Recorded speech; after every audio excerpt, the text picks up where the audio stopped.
Boa noite, pessoal, tudo bom? Hoje estamos começando mais um dia de live do Setembro Roxo. Esse Setembro Roxo vai ter muita live. Hoje começa a nossa maratona de lives. Amanhã não vai ter live, porque é sábado, a gente entende, né? Tudo bem.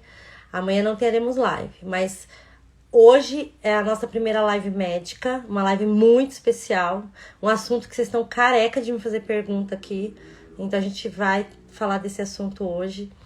Aí a gente vai ter uma live internacional, domingo. Aí vocês vão me falar, como assim internacional? Vai ter legenda? Não, mas vai dar pra todo mundo entender, eu garanto, vai por mim. Então, domingo tem live, segunda, terça, quarta, quinta e sexta. Vou ter voz na sexta-feira? Espero que sim. Mas a gente vai dar um jeito. E isso é resultado também da família Roxinha ser tão numerosa, ser tão barulhenta, não sou só eu, tá sempre presente em tudo. Os próprios hematologistas estão procurando a gente para fazer live, entendeu? Por isso que a gente vai ter live a semana inteira, porque para encaixar todo mundo, a gente vai ter uma live muito especial na sexta-feira que aí não é com hematologista, mas é uma live sobre direitos. Então, para todo mundo que fica me perguntando sobre direitos, sobre ação, sobre medicamento, negativa de plano, na sexta-feira. E o resto da semana, live médica, uma atrás da outra. Lives temáticas. Hoje, a live é sobre TPOs. Então, o que é TPO? São as agonistas do receptor da trombopoetina. Essa sigla TPO é como é usado nos artigos científicos, como a ciência usa, eles chamam de TPOs, né? TPOs. Então, a live de hoje é sobre TPOs e é com uma pessoa muito especial, para mim, principalmente, que é a doutora Alana Vicente, que ela foi um dos anjos da minha vida, ela foi uma das hematologistas que salvou a minha vida. Então, claro que para mim ter uma live com ela é não vou chorar, juro por Deus. Mas é muito especial, porque ela foi um anjo pra mim. Então eu vou chamar ela aqui. Eu tô vendo que já entrou bastante gente. E a gente vai começar, tá bom?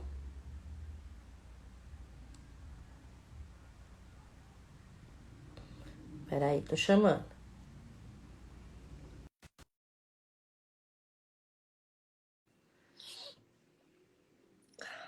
Acho que já foi, né? Entrou? Entrou. Acho que entrou. Ah. Oi, Marília, Olá! tudo bem? Boa noite, doutora Lana, tudo bom? Tudo jóia, boa noite. Como é que você tá? Eu tô bem. Hoje eu tô melhor, tá? Minha voz tá assim, porque eu tá. Nossa, pegou a gripe do final de semana aí que todo mundo pegou. Nossa. A última live eu fiz tossindo. Pedi desculpa a todo mundo, mas hoje acho que eu não vou tossir. Minha garrafa de água tá aqui. Minhas plaquetas estão ok. Mas eu tô bem. E você, doutora Lana, tudo bem? Tudo jóia, tudo bem, Marília. Gente, eu vou começar dando a palavra para a doutora Lana se apresentar, falar quem ela é e como que ela chegou na hematologia. Tem gente que não conhece, tem gente que já acompanhou ano passado a doutora Lana aqui, segue ela no Insta. Aí tem gente que já conhece, mas quem não conhece a doutora Lana, ela vai se apresentar agora. Bom, pessoal, prazer, boa noite a todos. Meu nome é Alana, eu sou hematologista, né? Como a Marília disse, eu a conheci em 2015, 14. Marília, talvez, 14. 2014, faz um tempinho já, Nossa, vai quando eu fazer 10 anos. fazia, é, quando eu fiz residência de hematologia na Santa Casa de São Paulo. E depois que eu acabei, enfim, né, fiz a minha residência de hematologia, né, obviamente fiz medicina, depois eu fiz residência de clínica médica, depois eu fiz residência de hematologia na Santa Casa, e posteriormente eu acabei ficando nos Estados Unidos, inclusive trabalhando com agonistas do receptor de trombopoetina. E aí depois, quando eu voltei para o Brasil, foi quando eu reencontrei a Marília, e aí foi quando a gente começou a fazer as lives, entendeu? Foi Verdade. basicamente isso. É por isso que hoje, eu falei, as lives vão ser temáticas, porque todos os médicos querem fazer live no Setembro Roxo, isso é maravilhoso. E aí eu falei, nada, assim, não tem pessoa melhor para falar de agonistas do que a doutora Lana, que trabalhou na pesquisa, né? Você estava lá, então, assim, Vou começar te perguntando o que que é, né? O que são os agonistas do receptor da trombopoetina? É um nome imenso. E o pessoal fala TPOs, né? TPOs, mas Sim. explica para os pacientes que eles fazem uso do medicamento, mas não sabem o que que significa, né? Bom, na verdade, assim, a gente tem os agonistas de receptores de trombopoetina, a gente tem um receptor chamado de TPO, que está localizado na plaqueta, né? Então, o agonista nada mais é do que uma medicação que vai e se liga no receptor que está lá localizado na superfície da plaqueta. A gente tem os agonistas de receptor de trombopoetina, que a gente chama de primeira geração, que na verdade foram os primeiros que chegaram, né, no mercado. Então, por exemplo, a gente tem a Trombopag, a gente tem o Romiplostim, e posteriormente chegaram os inibidores de TPO, os agonistas de TPO, posteriormente, que já são os de segunda geração também, que a gente chama, né? Então, é basicamente isso. É basicamente um receptor no qual a medicação vai agir. E essa medicação ela vai estimular principalmente as nossas células tronco, né? As nossas células bebês, que dá origem às nossas outras células principais, e vai estimular as nossas células, principalmente os megacariócitos, que vai dar origem às plaquetas que você vê lá no exame de sangue. Então, existem vários TPOs atualmente no mercado, que a gente vai falar um pouquinho mais para frente. Eu coloquei só 3, porque é o que a gente, no Brasil, está começando, né? O terceiro eu ia falar, mas eu sei que tem vários, e quem sabe daqui uns 10 anos, né? Já vamos ter aqui também vários. É engraçado como é diferente. Na Argentina, eles têm 5 TPOs, né?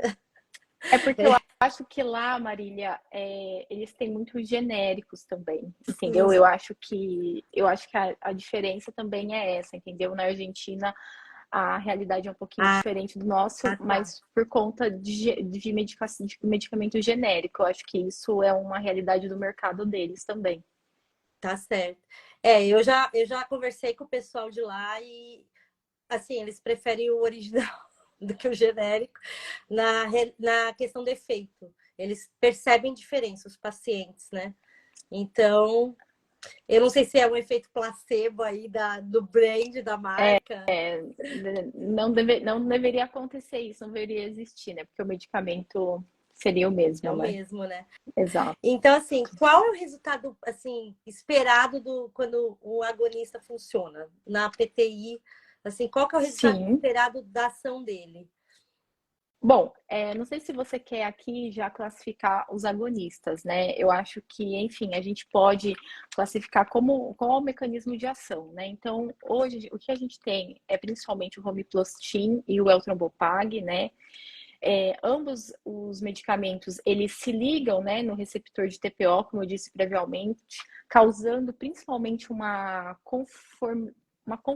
alteração na conformidade, entendeu, desse receptor, e acaba ativando uma via que a gente chama uma via JAK-STAT, né? E isso faz com que ocorra o aumento da produção, né, das células progenitoras e que vai levar ao aumento de plaquetas. Então, o paciente com púrpura geralmente é um paciente que tem plaquetopenia, geralmente esse paciente ele tem, às vezes, sangramento, principalmente sangramento de mucosa, principalmente de mucosa oral, pode ter sangramento do trato gastrointestinal, mulher pode ter sangramento do trato geniturinário. Então, o objetivo do agonista é justamente aumentar os níveis de plaquetas para esses pacientes, entendeu? Para que eles saiam daquela zona de risco, para que eles parem, entendeu? De ter sangramento. Mas eu acho que é importante a gente até mesmo pontuar aqui, entendeu? Que a gente tem tratamentos de primeira linha, né? Para tratamento de PTI, principalmente a gente lida muito ainda com corticoide, com imunoglobulina, né? E também com imunossupressores, como exemplo a azatioprina, né? E no Sistema Único de Saúde, o agonista de receptor de trombopoetina, ele está para aqueles pacientes que são refratários, principalmente a terapias prévias. Isso que foi importante você falar também, porque tem muito paciente que confunde o agonista com o imunossupressor. O agonista ele não vai parar a destruição de plaqueta, né? Não, o agonista ele não para a destruição de plaqueta, né? Muito pelo contrário, né? Na púrpura, o baço é uma doença imunológica, então o baço quem acaba destruindo as plaquetas que estão circulando, né? Mas aqui, no caso, quando a gente fala de agonista, ele vai agir lá nas células tronco, principalmente estimulando as células bebezinhas, entendeu? Na produção de plaqueta, né? Na verdade, ele vai lá dar um estímulo, né? É basicamente isso. E aí seria também em relação às macroplaquetas? Eu acho Ele aumenta essa que presença de macroplaqueta ou não? Não tem relação? não, eu acho que quanto às macroplaquetas, não. Acho que, assim, se a gente parar e pensar no Romiplostim, entendeu? No mecanismo de ação dele, porque tanto o Romiplostim quanto o Trombopag, eles têm sítios, na verdade, diferentes, têm sítios de ação diferentes, né? Então, o Romiplostim, ele liga diretamente e competitivamente, né? No sítio de ligação da trombopoetina, mas não no meio da transmembrana, né, que já é o sítio de ligação, principalmente do Eltrombopag, né? Se a gente for pensar no Eltrombopag, ele age mais na região, no sítio da transmembrana. O Romiplostim, ele age fora, né, dessa membrana, ele age mais externo, né? E essa é uma das principais diferenças entre eles. Outra diferença entre eles é que um é via oral e o outro ele é subcutâneo, né? Então, existe a facilidade de um ser via oral, que facilita a vida do paciente, né? Ele pode levar o medicamento, ele pode tomar o medicamento em casa, né? Porém, ele pode ter alguns eventos adversos, né? Que a gente sabe que estão muito bem estabelecidos na literatura, que é principalmente aumento, né? Das enzimas hepáticas, né? Que a gente chama de transaminases, né? Então, as enzimas hepáticas, elas podem estar aumentadas. E no Romiplostim a gente já viu um cenário um pouquinho diferente. A gente tem algumas manifestações do trato gastrointestinal, poucas, menores. O que a gente tem mais é problemas no sítio de aplicação. Às vezes, por ser uma medicação subcutânea, Tá. quando vai fazer a aplicação, entendeu? Você pode você pode fazer uma hiperemia, entendeu? No sítio de aplicação, entendeu? Ou Plaqueta algo tiver do baixa, tipo. ainda fica um hematomazinho ali, né? Se a plaqueta estiver baixa, consequentemente, você tem também um hematoma. Exatamente. Eu acho que uma Então, diferença prática também é a questão da alimentação, né? A restrição que o Eltrombopag traz, com né? certeza, a restrição da alimentação também é importante a gente falar. O Eltrombopag, a recomendação é que ele seja feito 2 horas antes, né, de qualquer refeição ou 4 horas após a refeição, né? Então, eu acho que isso é outra coisa importante. Mas tem a facilidade de ser um medicamento via oral, né?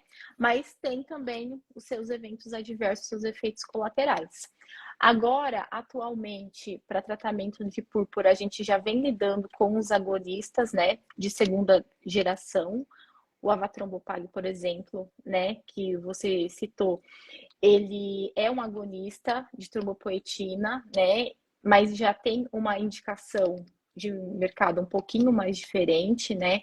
Ele está indicado para os pacientes que têm plaquetopenia, né? Mas para aqueles que apresentam uma doença hepática crônica, né?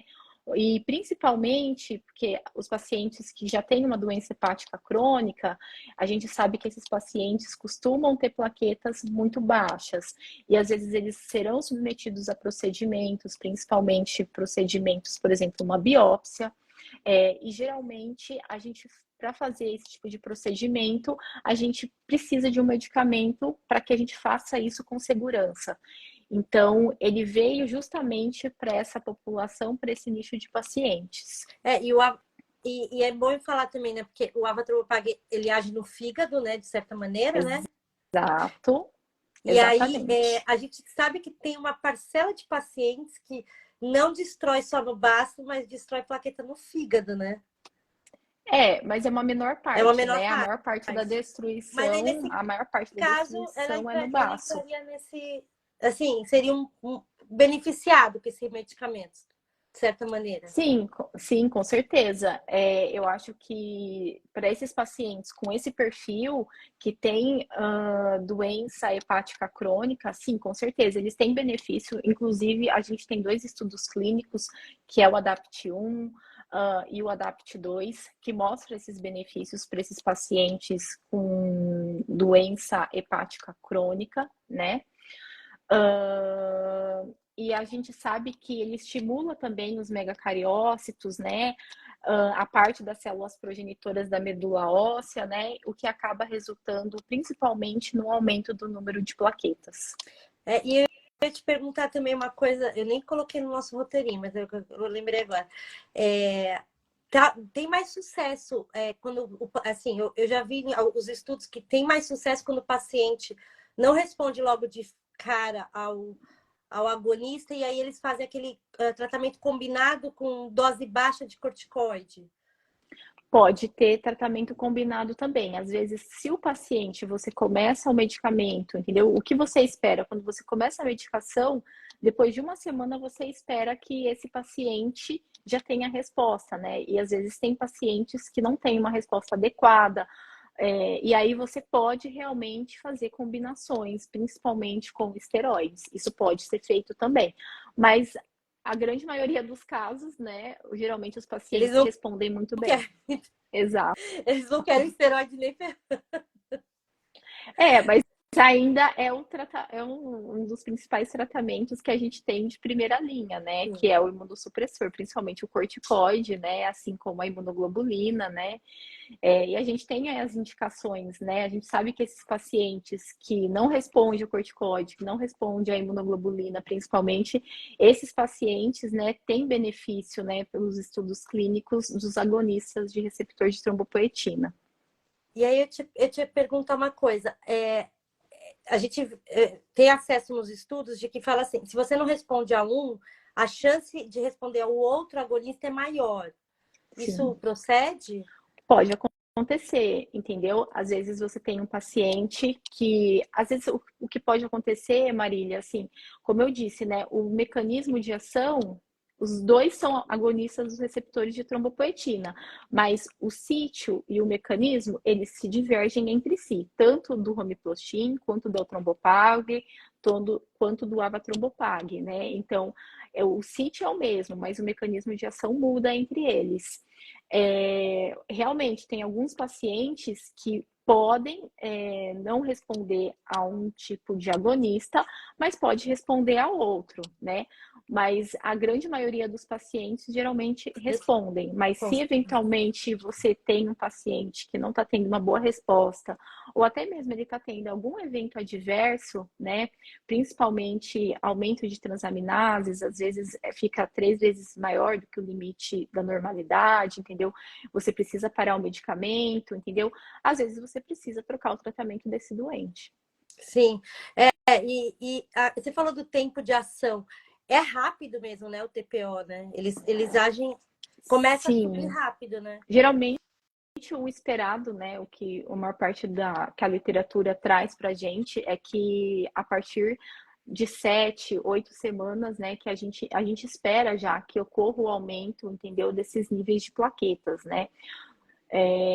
Geralmente, os pacientes que fazem uso tanto de Altromboplag, tanto de Romiplostim, têm uma excelente resposta. A gente O não assim, avatrombopag aqui na família Roxinha não vi ninguém reclamando que não funcionou aqui até agora. eu acho que os seus dados estatísticos aí são bem importantes. Eu acho bem difícil não funcionar, né? Ainda mais se é A maioria refratário a reza para mudar, imunossupressor. mas é o que eu falo, gente, tem critérios, né? Tem gente que chega aqui, é paciente novo, recém-diagnosticado, aí vê todos os vídeos, vê os conteúdos, e aí já manda mensagem. Ai, como é que eu faço? Eu não quero tomar corticoide, como é que eu faço para ir pro trombopag? Eu falo, não é assim. Você tem um caminho, uma jornada para percorrer, né? Exato. É uma segunda linha, mas é quase uma quarta linha ali, né? Porque tem outras. assim, a gente pode, veja, vamos pegar um caso fora da estatística como o seu, né? Assim, quando você foi diagnosticada com PTI, você foi a clássica paciente, né? Que chegou com muitas petequias, né? Que são as manchas roxinhas, né? Que a gente vê principalmente na pele, né? Principalmente a mucosa oral, tinha sangramento de mucosa oral, né? E a gente fez de tudo, né? A gente chegou a fazer corticoide, né? A gente fez imunoglobulina, a gente fez Vicristina, imunossupressor, fez vincristina, quimioterápico, a gente fez rituximab. rituximab, exatamente. Então, assim, anti-CD20, que é off-label, né, que é pré-off-label atualmente ainda para PTI. Então, assim, a gente fez vários tipos de tratamento, né? E você foi responder justamente a um imunossupressor, que foi a Mais azatioprina, né? simples, o mais besta ali, né? É. Não, e eu falo isso para os pacientes, porque tem gente que quer desistir no segundo tratamento. Ah, não tá dando certo, não sei se eu volto no médico. Eu falo, calma, meu, tem um monte de opção ainda, você tem que tentar. E a remissão, isso a gente tem paciente aqui que ficou 10 anos com PTI. Vou te contar que você não vai ver 10 anos, PTI crônica, refratária e tal. Começou o Trombopag e entrou em remissão. Não, assim, eu acho que os agonistas de receptor de trombopoetina, eles vieram para revolucionar a história da PTI, né?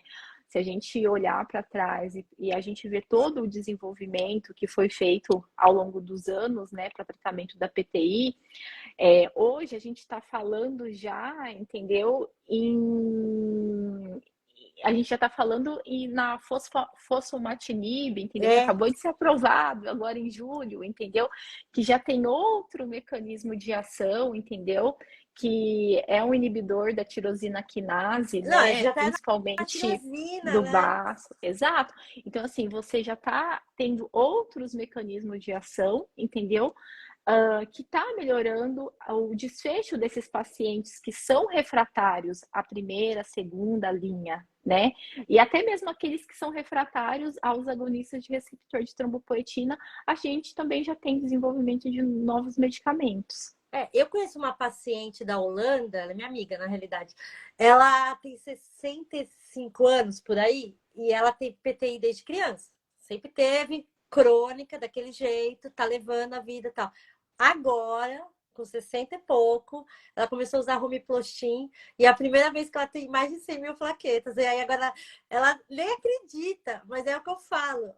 Não é. Porque as pessoas têm uma ideia de que a remissão da PTI tá ligada ao tempo que você está em tratamento ou a doença. E eu falo, não é o tempo de doença, é Não, o medicamento que você usa. é exatamente isso. É o medicamento que você usa e também é o seu sistema imunológico também, né? Tipo, porque a PTI é uma doença autoimune, né? Então, tudo isso acaba influenciando também na resposta do paciente. A gente não sabe muito bem ao certo, porque alguns pacientes respondem tão bem a imunossupressor e outros não respondem tão bem, vai responder aos agonistas de receptor de trombopoetina, né? Isso tudo ainda é bem estudado, né? Ainda vem sendo avaliado na literatura, mas hoje a gente já teve um avanço muito grande, né? Pelo menos essa é a minha percepção. E eu acho que no futuro, para PTI, eu acho que os inibidores da VIAJAK, eles vão vir com tudo. Pelo menos é a impressão que eu tenho. É isso que eu ia te perguntar. Você acha que no futuro eles viram primeira linha, assim, os agonistas? Não sei se primeira linha, né, Marília? Porque a gente tem realidades diferentes, né? É, Nós vivemos em países diferentes, né? Então, assim, não sei se primeira linha, mas eu acredito, né, que pelo menos para os pacientes que foram refratários aos receptores de trombopoetina, eu acho que funciona muito bem. a gente está na expectativa da Vantrovopag, né? Vir para o Brasil, assim. Chegou na Austrália agora. Os australianos estão super Mas, felizes.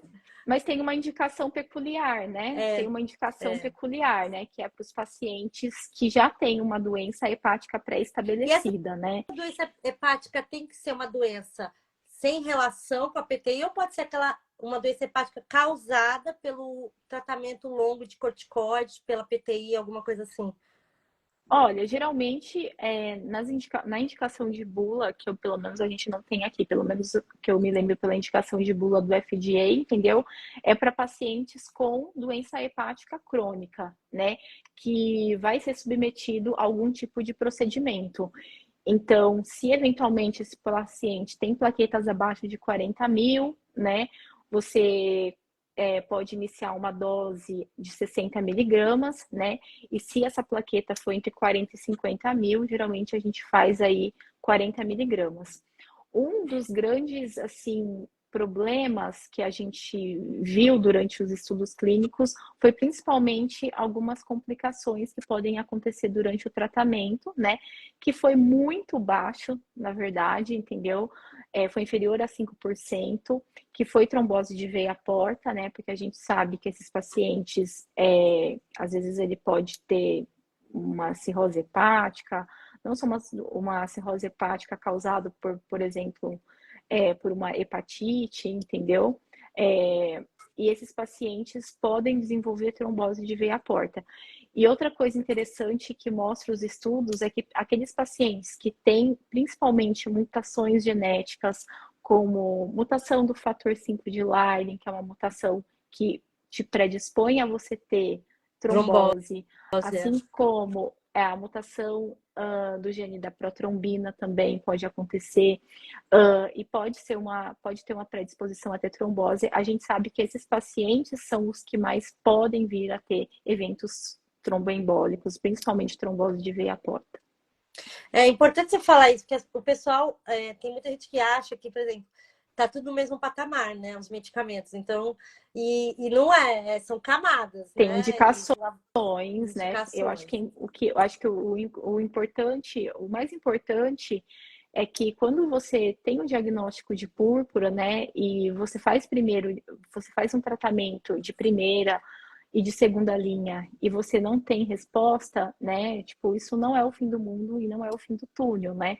Eu acho que a gente tem que pensar nos agonistas de receptores de trombopoetina, né? É, e agora também nos novos aí inibidores da via Coisinhas. JAK-STAT, É. exatamente.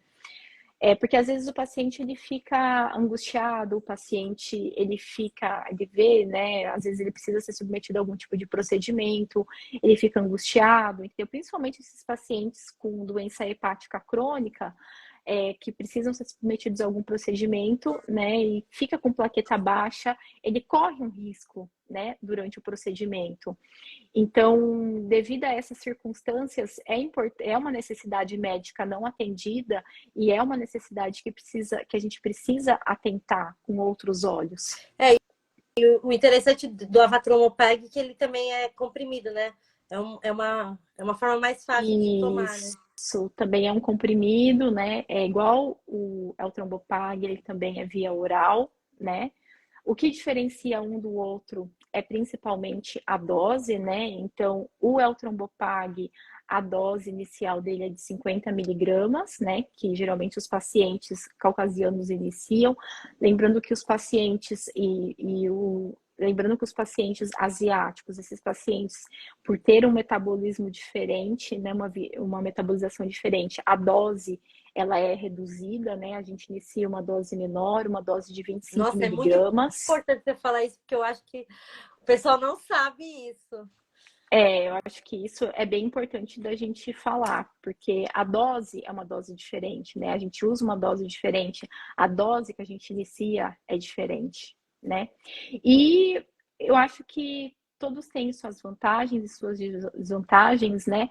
Eu acho que, enfim, tem pacientes que se dão muito bem com o trombopag, mas que no futuro pode ter evento adverso, como o aumento das transaminases, às vezes você precisa parar a medicação por evento adverso.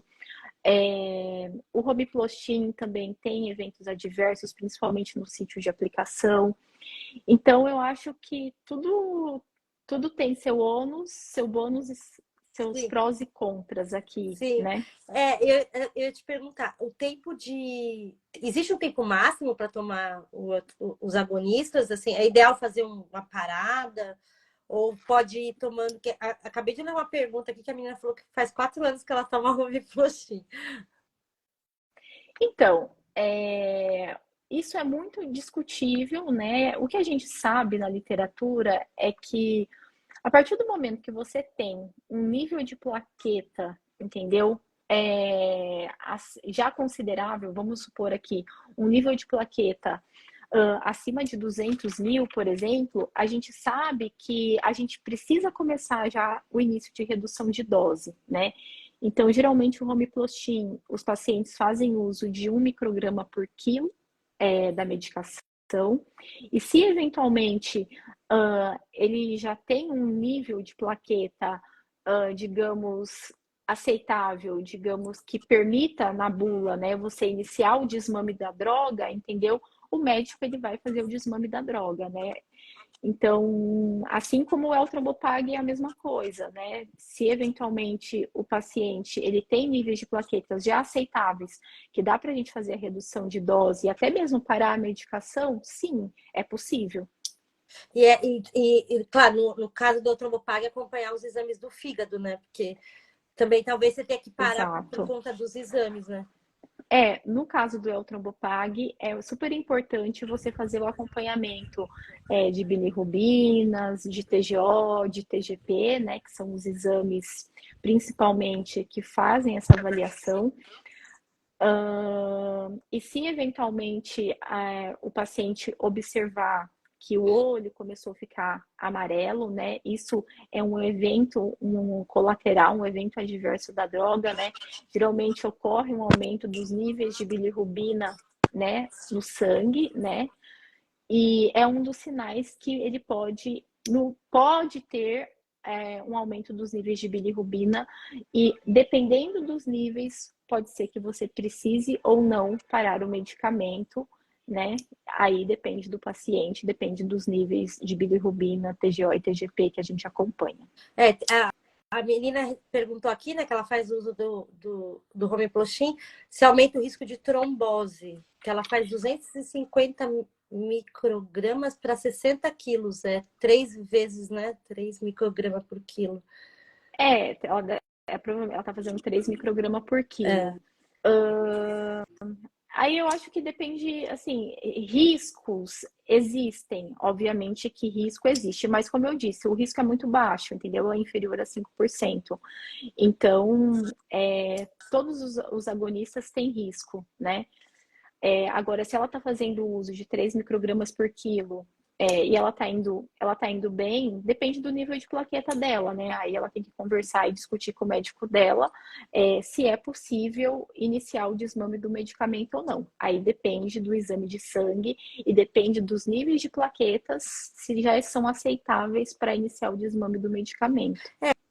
Eu queria te perguntar, assim, dá para fazer... Dá para você se tornar, como é que fala, dependente, como acontece com o corticoide ou não? Isso não acontece nos agonistas? Olha, Marília, pode acontecer. Tem pacientes que às vezes você começa, entendeu, o desmame do medicamento e que as plaquetas caem. Isso pode acontecer. Às vezes você precisa, pelo menos, de uma dose ali de manutenção para você manter seus níveis de plaqueta acima de 50 mil. Porque, assim, o paciente que tem púrpura, né? Se a gente colocar o pé da letra, eu acho que é interessante a gente pensar que nem todo mundo é elegível a tratamento, né? Depende se o paciente tem, principalmente, sintomas, né? Sinais e sintomas. Então, o paciente está tendo sangramento, se ele tem petecas, tem sangramento oral, as plaquetas estão baixas e ele tem sinais e sintomas, esse paciente é elegível a tratamento. Não são todos os pacientes com PTI que vão ser elegíveis a tratamento, né? Porque ele tem uma plaqueta ali, tipo, de 90 mil, que ele vai ser elegível.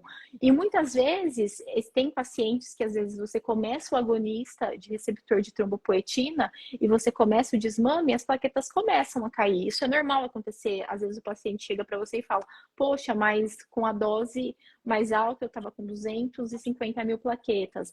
Agora as minhas plaquetas estão 120 mil. Tá excelente, entendeu? Por quê? Porque do ponto de vista clínico, esse paciente ele não tem manifestações hemorrágicas, né?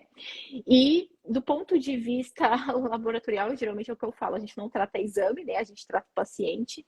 E do ponto de vista laboratorial, esse paciente está excelente com 120 mil plaquetas. Ele pode fazer qualquer procedimento cirúrgico, entendeu? Que não vai ter nenhum problema na vida dele. Então, às vezes, é muito frequente você lidar com esse tipo de coisa. Ah, eu tinha 250 mil plaquetas, comecei o desmame da droga, foi para 120 mil, ou foi para 100 mil, entendeu? Ou, às vezes, para 90 mil. Agora, obviamente, se o médico vê que os níveis de plaqueta estão ficando abaixo de 50, 30 mil, e esse paciente ele começou a ter, principalmente, sintomas hemorrágicos, obviamente, que você precisa retornar com o medicamento. Agora, por que alguns pacientes precisam se tornam dependentes ou não, entendeu? A porcentagem, isso eu não sei te dizer, mas pode acontecer. E, não, é aqueles mistérios que a gente não sabe até hoje, da doença autoimune, né? Dos Exatamente. mecanismos, né? Exatamente. Acontece. É, E por que o agonista, por exemplo, por que o Eltrombopag, isso é uma pergunta que me fizeram, eu não sabia responder, e eu também não sou médica, eu falei, não vou responder. Eu falei, quando eu tiver a oportunidade de perguntar para alguém que é médica, por que o Eltrombopag tem uma faixa etária a partir de 6 anos e o Homepostin não tem essa faixa etária alta, assim, pode ser usado para crianças um Marília, pouco menores. Tem a isso ver com o mecanismo ou é por conta de bula não mesmo? é por conta de bula e por conta de estudos clínicos, né? Tá. Então, a gente sabe que os estudos clínicos, principalmente em menores de idade, né, eles são um pouco, são cada vez, quer dizer, todos os estudos clínicos são muito criteriosos, né? Eu acho importante a gente deixar isso muito claro aqui. Os pacientes, eles são selecionados, né? Acho que às vezes muito a dedo também. E, enfim, essa indicação de bula, isso é praticamente uma indicação de bula, né? É que você teve estudo, principalmente em crianças, e o outro você não teve. Mas se eu não me engano, teve até uma atualização, Teve do se eu não me engano, na Eltrombopag, né? bula do Eltrombopag a partir de 1 ano de idade Só que agora, acho que pelo não chegou aqui no FDA. Brasil. Que eu me lembre pelo Sim, FDA, entendeu? Os lá pacientes teve. acima de 1 ano, eles Sim, podem sim, usar o Eltrombopag também, sim. entendeu? Então, às vezes é algo regulatório, às vezes ainda o país ainda não teve essa submissão dessa nova indicação, entendeu? Então, algo que a gente tem aqui é acima dos 6 anos, nos Estados Unidos já é acima de 1. E provavelmente, a partir do momento que submete no FDA, submete na agência europeia, também é submetido na Anvisa, né? Então, esse processo, ele acontece em É, cascata. e a questão da dosagem, teve uma discussão no nosso grupo internacional da Aliança, Uhum. porque chegou um paciente para um dos nossos colegas falando que o médico receitou 100 miligramas de Eltrombopag e a dose máxima é 75, né? E aí a pergunta dele é: no seu país está acontecendo isso também? E aqui no Brasil teve uma paciente que falou isso para mim, que a médica mudou para 100 miligramas só que ela viu na bula que nem tinha essa indicação, se estava ok. Eu falei: olha, não posso te falar nada, nunca tinha ouvido falar de 100 miligramas, né? E não sei te dizer. Olha, Marília, realmente, na indicação de bula, né? Se você olhar na bula do medicamento, realmente o máximo para púrpura, né, para PTE é de 75 miligramas. Agora, existem outras indicações também do agonista de receptor de trombopoetina, né? Então, por exemplo, para anemia plástica, né, a dose ela é um pouco maior. O Tá. paciente não usa 75 miligramas, ele vai usar uma dose maior. Os estudos clínicos para aplasia de medula usam uma dose maior. Então, assim, o que levou ela a prescrever uma dose maior, para ser Pode sincera, ser não sei te dizer, pode ser uma mas pode suspeita, ser, né? porque a gente vê que para outros tipos de doença, os pacientes toleram muito bem o medicamento, né? Geralmente a taxa de interrupção ela não é tão alta, né? Por conta dos eventos adversos hepáticos, né? Que a gente vê. Mas talvez ela tentou fazer isso para ver se a paciente vai ter resposta com uma dose maior. Eu acho que essa é a lógica aqui da É. pergunta, talvez. Foi o que eu Eu achei. falei para ela que eu nunca tinha ouvido falar, e ainda falei, nossa, nessa mesma semana é uma discussão internacional que a gente está tendo como associações, porque chegou um paciente também em outro país com a mesma questão, mas é o que você falou, às vezes ela não sabe, é a suspeita da médica, mas pode ser que a médica esteja fazendo essa tentativa por suspeita de outra coisa, uma anemia, né? De uma coisa diferente ali, né?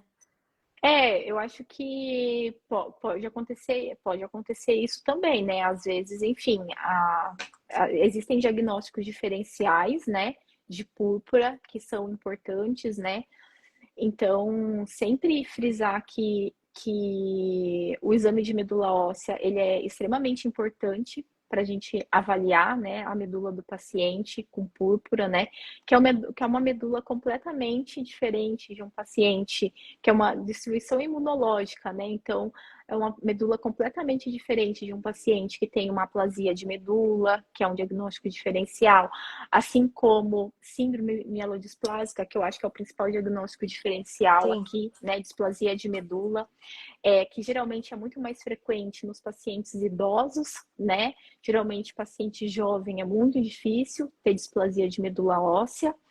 E eu acho que o raciocínio clínico também aqui ajuda bastante, né? O raciocínio clínico aqui é o principal. Então, sempre que houver dúvidas, né, em relação a isso, sempre sentar, discutir com o seu sim. médico, discutir o porquê teve o aumento da dose, para tentar entender, compreender e até mesmo se existe outras suspeitas diagnósticas também. Sim, é muito importante. Eu sempre falo, não tem dúvida idiota, sabe? Não tem dúvida ruim. Toda dúvida é válida para perguntar para o médico, porque eu era chata, eu perguntava tudo. Mas eu Tem que acho. perguntar, porque eu acho que você fica mais assim, fica mais calmo, você aceita melhor o tratamento e você não atrapalha o tratamento também, que a ansiedade e o nervosismo o emocional pode atrapalhar, né? Eu acho assim, Marília, que é muito importante a gente saber o que a gente tem, até mesmo para a gente se programar, principalmente a nossa vida, né? Eu acho que você saber o que você tem, você ir atrás de informações médicas, você ir atrás da sua doença, você saber o que você tem, isso te dá uma autonomia como paciente, né? E isso eu acho que é extremamente importante e relevante, né? Até mesmo para você se programar o seu futuro, né? Então, quando você foi diagnosticada com PTI, você tinha 20 e poucos anos, você era 20 e uma pouco. paciente extremamente jovem, entendeu? E surgiam dúvidas, né?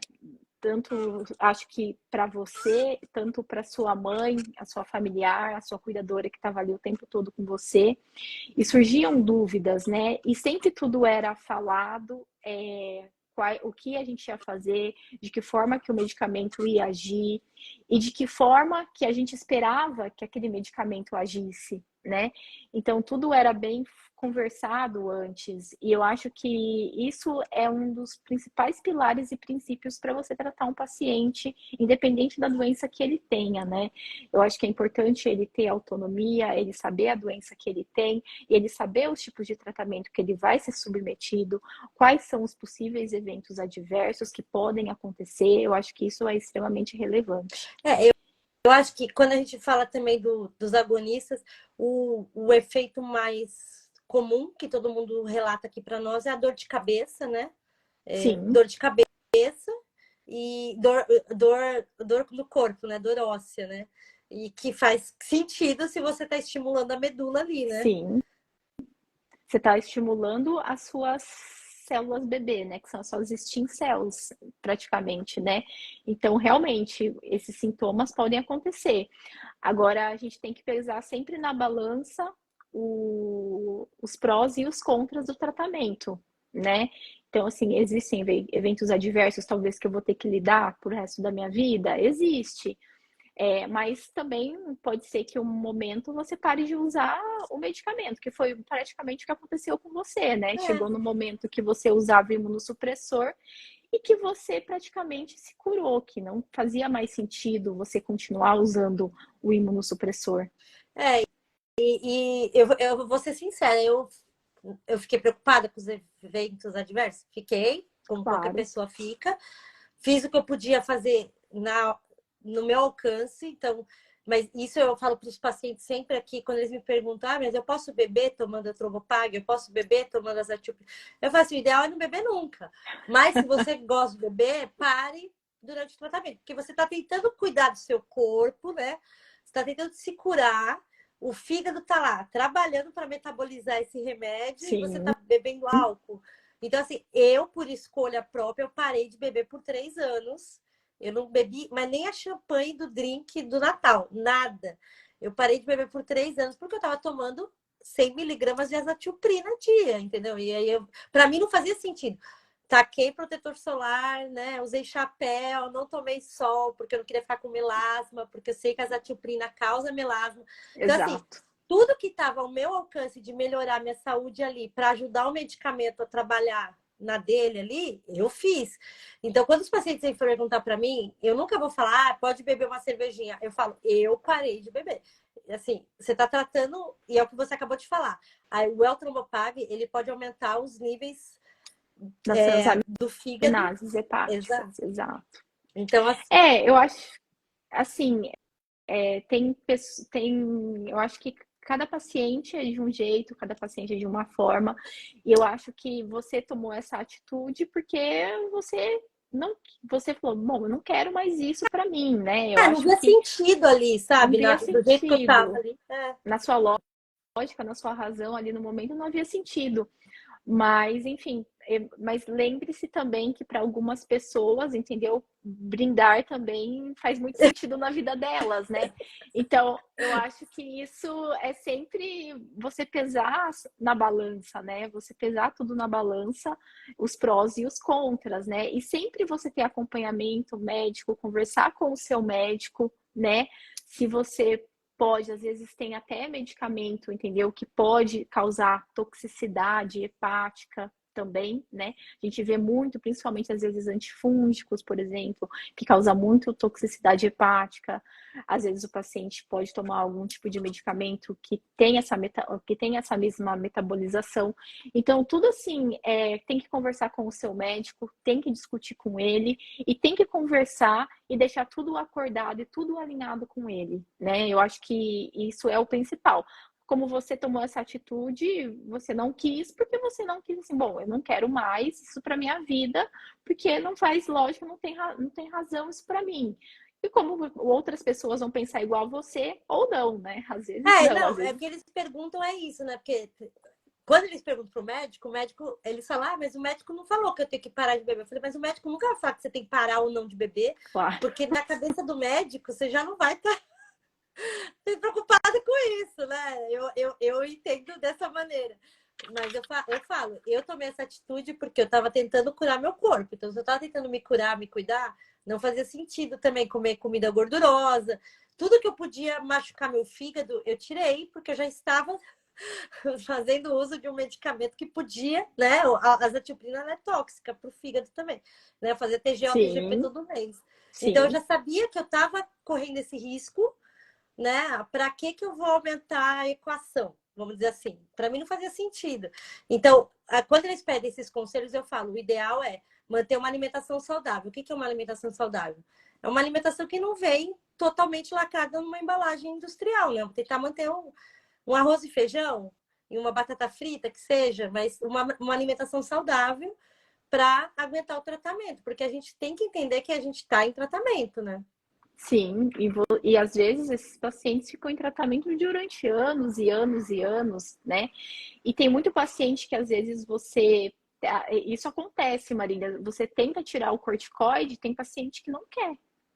Às vezes tem paciente que faz uso de corticoide e já usa há tanto tempo, entendeu? Que às vezes você reduz a dose, cai a plaqueta, aí você fala, tipo, olha, tem coisas novas, né? Tem medicamentos novos, você tem indicação de usar, por exemplo, o agonista de receptor de trombopoetina. E às vezes, quando você começa a falar dos eventos adversos que o medicamento pode causar, tanto o Eltrombopag quanto o Romiplotin, tem paciente que às vezes eles falam assim, bom, eu moro, sei lá, a 10 quilômetros, 20 quilômetros de distância daqui, entendeu? Às vezes, para ele, é melhor ele tomar o corticoide do que ele ir fazer um homeoplastin.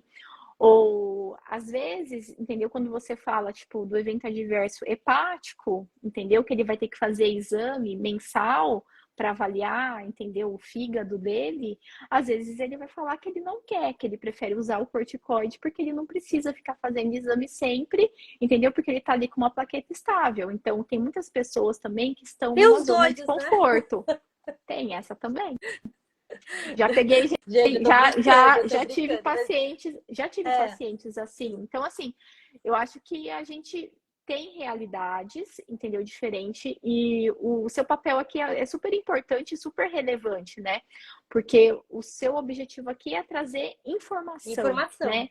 Informação médica e o que tem de novo, entendeu? E como que você pode melhorar a vida dos pacientes com púrpura. Eu acho que esse é o principal papel aqui quando você fundou, né, a PTI. E eu fico extremamente, assim, orgulhosa de você, tipo, do seu trabalho, entendeu? Eu lembro quando você era praticamente estudante, e lembro de tudo que eu desesperada você passou. naquela cama com 40 quilos, lembra? Lembro.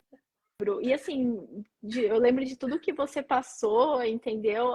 E às vezes a gente lembra muito de você, às vezes a gente fala, tipo, como a Marília sofreu.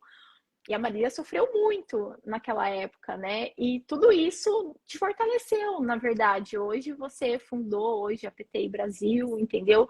Hoje isso se tornou o seu trabalho, né? Então, assim, foi uma doença que praticamente mudou a sua vida, né? Às vezes, se você não tivesse tido PTI, a sua vida teria tomado outro rumo. Nossa, totalmente. Não, totalmente. Eu nem consigo imaginar o que ser. Assim, antigamente eu imaginava, né? Ai, queria que minha vida voltasse a ser normal. Só que hoje, parando para ver minha vida, eu falo, gente, graças a Deus que não voltou, porque ia ser um normal que eu acho que não ia gostar muito, não, assim, sabe? Exato. E assim, eu acho que o seu diferencial foi principalmente você sempre foi muito objetiva, você sempre procurou saber o que você tinha e quais eram os medicamentos disponíveis. E se eu tava morrendo. Você sempre procurou saber o que estava acontecendo, né? Então, eu acho assim, tipo, isso é muito legal, entendeu? De você ter ido atrás. Eu tenho que falar isso para os pacientes, que o importante a gente tem que ser protagonista da nossa vida. Com certeza. E na doença, da nossa doença. A gente tem que ser protagonista porque, claro, a gente tem rede de apoio, tem médico, mas às vezes é a gente por a gente mesmo ali. Às vezes a gente está longe de casa, longe do hospital, quem mora a 200 quilômetros. Né? Tem paciente aqui que mora onde não tem hospital, então não tem hematologista. Só tem o clínico ou o gineco ali no postinho. Ele tem que estar a par, porque aquele especialista talvez não vai saber nada de PT. Não. E ele vai chegar lá com sangramento e ele vai ter que falar para o médico, olha, isso, eu posso tomar isso, eu não posso tomar isso. E você precisa me pôr numa ambulância e me mandar para a capital. Ou então, não, se você me der uma receita e eu tomar isso 5 dias, eu vou ficar melhor. Às vezes acontece isso. E é bom ter essa postura, né? Sim, com certeza. E tem muitos pacientes que às vezes nem têm a oportunidade de ter o diagnóstico, né, Marília? Sim. Tem pacientes que às vezes, que é o que você falou, às vezes ele procura o posto de saúde, às vezes você não tem um profissional qualificado que tenha uma noção do que possa ser a PTI, né? E eu acho que o seu trabalho como... a gente tem um projeto para chegar nas UBSs do país todo. Eu acho isso, sim, maravilhoso, entendeu? Você ter um projeto que você leve esse alerta, básica, né? Essa informação. Não é professor, mas a informação básica encaminhe para o hemato, sabe? Tipo, porque às vezes eles não sabem o que fazer, né? Sim, e às vezes existe outro problema aí também. Às vezes o hematologista não é tão fácil assim, né? Às vezes você tem aí toda uma fila para você entrar, para você aguardar, para você esperar, né? Às vezes pode acontecer isso também. Então, eu acho que você qualificar profissionais, principalmente nos postos de saúde, nas UBSs, isso é extremamente importante e relevante para os pacientes com PTI. Você ter profissionais qualificados para isso. E é um ótimo, um grande projeto. É um projeto De imenso, que muita vai levar uns 2 e é de anos. muita relevância. É. E de muita relevância. E de impacto, né? Porque você vai impactar e você vai mudar a vida dessas pessoas, né? Isso que é o mais importante. Não é impossível, porque quando eu falei desse projeto para algumas pessoas, falaram assim, nossa, mas é impossível. Eu falo assim, não, se você for em qualquer posto de saúde, de qualquer cidade do Brasil, tem um cartazinho sobre hanseníase. Então, Sim, hanseníase é uma doença que há 50 anos atrás, eu não estou falando de muito tempo, 50 anos atrás as pessoas não podiam ser atendidas, ser misturadas, elas ficavam em sanatórios. A hanseníase era vista de um jeito exato. completamente preconceituoso e não tinha atendimento como se tem hoje um protocolo gratuito, maravilhoso. E aí você vai, qualquer postinho tem aquele cartaz, e parece coisa pouca, mas não é. Qualquer posto que você for, no Agreste, e perguntar o que é hanseníase, aquela enfermeira vai saber o que é. Então, assim, eu não estou querendo fazer a descoberta da pólvora, mas é uma coisa que vai impactar Mas nesse isso é sentido, conhecimento, né, né? Marília? É você levar conhecimento, principalmente para o médico, E né? despertar curiosidade, porque às vezes o médico só precisa saber daquela. Ah, então é isso, então deixa eu dar uma pesquisada aqui. E pronto. E aí a coisa se vai, né? Não, mas eu acho excelente esse projeto seu. Vai sair do papel. Parabéns, Vai sair. Quer parabéns. dizer, já tá saindo, tá na Você caminho. é praticamente um orgulho, assim. Eu É, sou, eu só sou filha, tenho, eu sou cria de vocês, né? Você sabe que o pessoal da Santa Casa que me criou. eu só tenho elogios para você. É o que eu sempre lembro e falo. Eu acho que a PTI mudou a sua vida, né? Mudou praticamente o seu rumo, a sua vida, a sua história. Talvez se você não tivesse tido púrpura, a sua história seria É. diferente, né? E isso se tornou o seu trabalho, e é muito legal e muito relevante todos os projetos que você faz, entendeu? Todos têm lógicas, todos têm objetivos, né? Que você sabe implementar muito bem, e A parabéns gente, pelos a seus gente vai se projetos. espalhar, vocês vão ver. Eu falo que meu objetivo, quando alguém pergunta assim, mas o que você quer com essa informação? Eu falo assim, eu quero que a PTI seja conhecida igual a dengue. O dia que a PTI for conhecida igual a dengue, eu vou falar, fiz o trabalho que eu tinha que fazer, porque a dengue derruba a plaqueta também. E o pessoal não sabe manejar quando acontece, né? A PTI transitória ali da dengue. Então, assim, eu falo, meu objetivo é esse. O dia que todo mundo souber o que é PTI igual sabe o que é dengue, aí eu tô tranquila. Eu vou só manejar os pacientes que estão aqui querendo conversar. Mas é porque a gente tem que entender também que Brasil não é São Paulo. Eu tenho isso dentro de mim. Eu sou de São Paulo, gente, moro em São Paulo, mas eu tenho esse conhecimento. Sim, Brasil não é São Paulo. Eu tenho noção do país que eu vivo e das realidades. Então, claro que eu sempre, quando penso nesses projetos, eu penso para o país todo, eu não penso para São Paulo, porque para São Paulo eu não preciso. Com 3 telefonemas, eu mandava entregar material nas UBS, meu problema estava resolvido. E não é assim, né? O Brasil. Então, é, eu acho que isso é uma particularidade muito relevante, o que você falou. O Brasil, ele é muito heterogêneo, né? Então, o mesmo conhecimento, às vezes a mesma agilidade, como você mesmo citou agora, a gente não consegue fazer isso nos outros locais, né? Então, isso é extremamente importante e relevante. E é aí que entra principalmente os projetos que você faz, né? Não só agir numa determinada região, mas agir também em regiões que você vê que carece principalmente desse tipo de atendimento, né? Às meu vezes tem foco muita gente agora para que o ano que vem é a sai, região norte. então, às vezes Ao tem norte, pessoas que saem da região norte que devem te procurar, entendeu? E que vêm para São Paulo, né? E não precisaria vir para não, São Paulo tratar. exatamente. Gente, a live está chegando ao fim e foi incrível. Ah, você é maravilhosa, você sabe que eu sou sua fã. Eu queria muito te agradecer, doutora Alana, por todo seu esclarecimento. Assim, você falou de uma forma muito clara. Gente, a live vai ficar salva, não precisa ficar perguntando. Vai estar no YouTube também. Então, muito obrigada, doutora Lana, e continue sendo essa pessoa maravilhosa que você é. Imagina, como eu já te falei, tenho muito orgulho de você. Você foi realmente uma paciente muito desafiadora, né? Eu acho que tenho muito Traumática. orgulho de você e parabéns pelo seu projeto, parabéns pela PTI. E que você continue impactando e com seus projetos e mudando também a vida das pessoas. Assim como a sua história foi diferente, você também pode mudar muito a vida dos outros também, né? E as Obrigada. pessoas fazerem a própria história delas, com certeza. Obrigada. Um beijo. Tchau, gente. Muito Tchau, obrigada. tchau.